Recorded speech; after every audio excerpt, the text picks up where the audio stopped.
Hi అండి. ఇవాళ మా ఇంట్లో పెసరట్టు చల్లగా ఉంది కదా, అందుకని పెసరట్టు వేసుకుంటున్నా.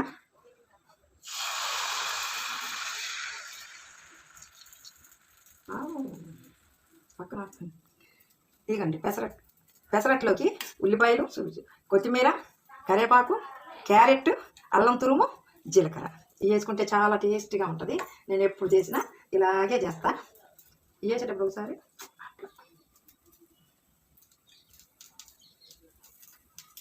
జీలకర్ర, కొత్తిమీర,